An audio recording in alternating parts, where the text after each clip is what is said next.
Collar ہیں، آپ بھی کال کر سکتے ہیں، جو بھی سوال کیجیے گا مختصر بات کیجیے گا تاکہ زیادہ سے زیادہ لوگ اس پروگرام میں شرکت کر سکیں۔ السلام علیکم۔ وعلیکم السلام۔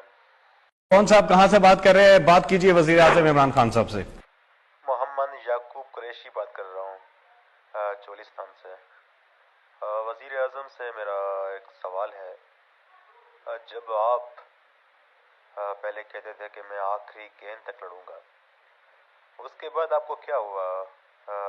ہوا نکل گئی یا ہوا ٹائٹ ہو گئی کہ آپ مجبور ہو گئے بھاگ کھڑے ہونے کے لیے، یا پوزیشن کا ڈر تھا یا مولانا فضل الرحمان کا ڈر تھا کہ آپ نے تحریک اعتماد کا جو ووٹ ہے اس کو فیس کرنے کے بجائے آپ نے یہ آرٹیکل 5 کا بہانہ بنا کر بھاگ کھڑے ہو گئے؟ اس کی وجہ کیا ہے؟ اور دوسرا تو آپ کے منہ پر کیا کہتے ہیں شرم بھی نہیں آتی، اور آپ کو کیا کہتے ہیں احساس بھی نہیں ہے عوام کا، پھر بھی آپ اس کرسی سے چپک کے بیٹھے ہوئے ہیں۔ ایسے لگ رہا ہے کہ آپ ایک بندر کی طرح یہ ضد کر رہے ہیں کہ بس مجھے یہ کرسی چاہیے، یہ کرسی چاہیے۔ ایسا نہیں ہوتا۔ آپ اس بات سوال پلیز